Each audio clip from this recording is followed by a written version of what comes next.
La question, c'est pas de savoir si on a des idées, si on a des convictions, si on est militant ou non.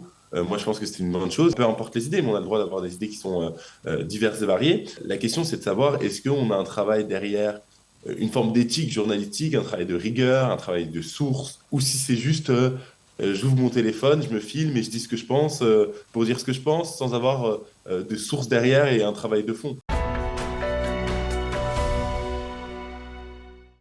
Nous l'avions reçu dans le studio il y a 8 mois lors de son passage en Israël. Il était venu tourner un documentaire pour raconter, selon ses mots, la vérité israélienne.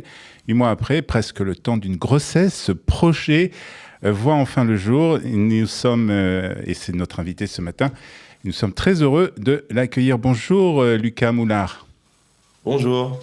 Alors, vous êtes influenceur, vous êtes très actif sur les réseaux sociaux, vous avez aussi une chronique dans l'Express ou Le Point? Le point. Le Point, excusez-moi. Et on va parler donc de ce reportage, 8 mois. Alors, ma première question, justement, c'est 8 mois pour un reportage, ça peut paraître long. Comment vous expliquez ce délai? Alors, parce que alors c'est multifactoriel.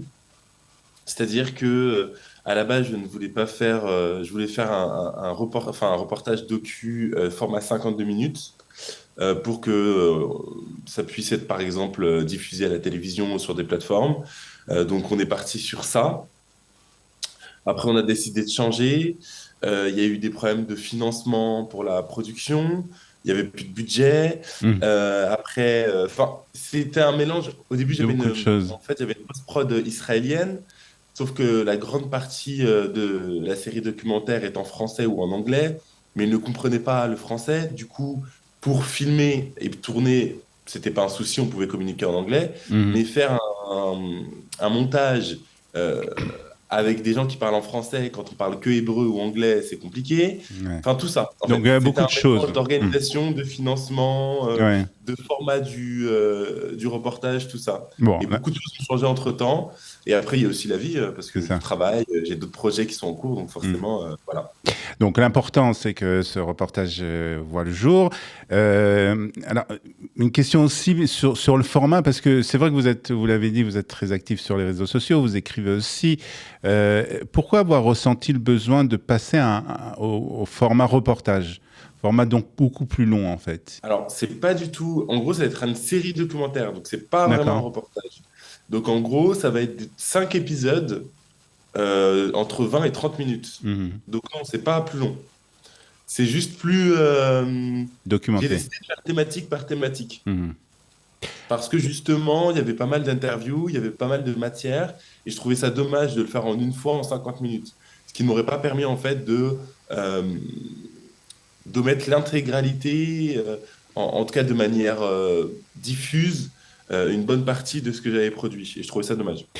Alors, on va parler donc justement de ce reportage aussi, de la façon dont vous l'avez fait, et puis plus particulièrement du tournage et de votre passage ici en Israël. On vous avait reçu dans le studio, on se souvient, lorsque vous étiez en Israël. C'était juste avant que vous commenciez de visiter Israël, d'aller à la rencontre justement des personnes que vous avez interrogées. Qu'est-ce qui vous a le plus surpris ou le plus voire basculer dans ces reportages, dans ces rencontres que vous avez fait?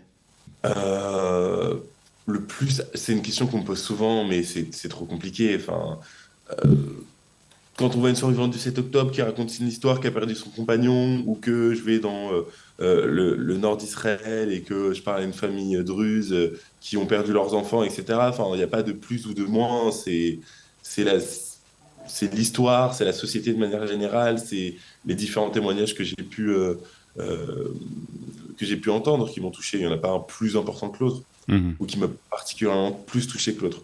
C'est différent. Alors, ce documentaire s'intitule Israel for the Truth, la vérité pour Israël. On peut traduire ça comme ça.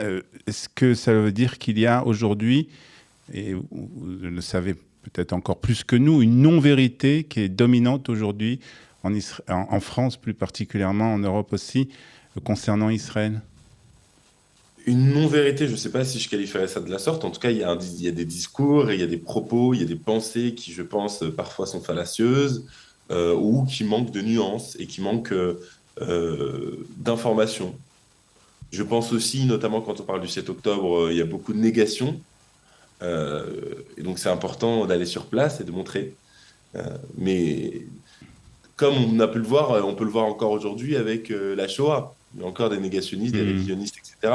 Et donc, souvent, quand ça touche aux Juifs, c'est important d'avoir un travail de mémoire, de relater les choses, parce qu'une bonne partie euh, des gens aiment bien nier quand des pogroms arrivent, etc. Donc, voilà. Alors, c'est vrai que vous êtes influenceur et on vous sent aussi très, très engagé. Où vous placez la frontière justement entre l'information et le militantisme? Bah moi, c'est de l'information militante. Enfin, j'ai pas de prétention journalistique. Bien sûr D'accord. que j'ai une vision militante des choses, parce que je porte un combat. Mais bon, ça, c'est pas, je m'en cache pas. La question, c'est pas de savoir si on a des idées, si on a des convictions, si on est militant ou non. Moi, je pense que c'est une bonne chose et peu importe, enfin, pas peu importe les idées, mais on a le droit d'avoir des idées qui sont diverses et variées. La question, c'est de savoir est-ce qu'on a un travail derrière, une forme d'éthique journalistique, un travail de rigueur, un travail de source, et ou si c'est juste j'ouvre mon téléphone, je me filme et je dis ce que je pense pour dire ce que je pense sans avoir de source derrière et un travail de fond. Est-ce que vous avez le sentiment d'avoir pris un risque ou des risques en réalisant ces documentaires, notamment pour votre image et votre carrière? Premièrement, sur le plan professionnel, avant les fonctions que je pouvais exercer dans des grosses entreprises, etc., je pense que c'est compliqué quand on a des gros postes et qu'on représente une entreprise, avoir des prises de position politiques, bah, c'est compliqué. Et d'autant plus aujourd'hui quand on a un soutien affiché à Israël. Mais je pense même pas que ça soit au sein des entreprises. Le problème, c'est surtout la pression politique, médiatique et militante des pro-palestiniens qui, au final, font peur à un certain nombre d'entreprises. Et je le vois même avec mon travail, entre guillemets, de créateur de contenu, où parfois je pourrais avoir des partenariats et certaines marques ou certaines entreprises d'influenceurs, etc., refusent de parfois collaborer avec moi alors ils le souhaiteriez parce qu'ils se disent qu'en fait, ils ont peur de se prendre un coup de pression de la part des militants. Donc, effectivement, sur le plan professionnel, c'est un risque. Aujourd'hui, je ne pense pas pouvoir retrouver euh, la carrière que j'avais avant, en tout cas pas maintenant. Et même sur le plan sécuritaire, moi je prends des menaces de mort, des insultes, etc. Donc oui, j'ai pris un risque. Après, j'aime beaucoup ce que je fais. Ça m'ouvre aussi d'autres opportunités. J'aime ma chronique que j'ai au point. J'ai d'autres projets qui sont en cours, notamment d'autres séries documentaires que j'aimerais faire dans d'autres pays, notamment qui traiteront de conflits ou de situations qui ne sont pas forcément mises en avant par les médias mainstream. Euh, donc, euh, donc oui, j'ai pris un risque, mais c'est comme ça, je l'assume et je suis OK avec ça. Une dernière question, Lucas. Est-ce que ce tournage, cette rencontre, ces rencontres que vous avez fait en Israël, est-ce que ça vous a changé personnellement? Alors, changer personnellement, je sais pas, mais une chose est sûre, c'est qu'effectivement, moi, ça restera un souvenir gravé en moi. C'est quand même, je suis parti, j'avais 25 ans, je pars dans un pays qui était en plein conflit armé pour tourner une série documentaire. Je n'avais jamais fait ça de ma vie, avec des témoignages poignants. Donc, effectivement, c'est des choses qui marquent. Mhm. Concrètement, pour voir ce documentaire, enfin, en tout cas la première partie de ce documentaire, comment il faut faire? Ça sera sur YouTube. Donc là, aujourd'hui, j'ai l'avant-première que je fais avec Yad Vashem lors d'une conférence à Genève en Suisse. Et après, ça sortira sur ma chaîne YouTube le dimanche, ce dimanche Dimanche 26 26. avril. Ouais, Mhm. dimanche 26 avril à 18h. Très bien, donc on pourra voir et on pourra se pencher sur votre chaîne YouTube et vous voir donc dans cette première partie de ce documentaire. Est-ce que c'est prévu peut-être aussi de faire, de revenir en Israël pour peut-être justement le projeter au public israélien, aux francophones d'Israël? Alors, les projections en Israël, pas forcément. Alors, c'est prévu de revenir en Israël, ça c'est sûr, même D'accord. à titre personnel. Peut-être que je ferai un meet-up et une rencontre abonnée. Après, effectivement, quand le premier épisode est sorti, ça n'a plus grand intérêt de faire une projection alors que Hmm. je pense que la plupart des personnes qui viendront me voir L'auront auront vu. déjà Hmm. vu l'épisode sur Internet. Donc non. Sauf si la sortie d'un épisode tombe au moment où je dois aller en Israël. Donc là, c'est un cas qui est Très bien. différent. Après, ça reste des épisodes de 20 à 30 minutes. Donc là, je l'ai fait parce que je faisais une conférence avec Yad Vashem, donc je trouvais ça euh, intéressant de faire l'avant-première, parce qu'en fait, ça tombait au bon moment, quoi. Mhm.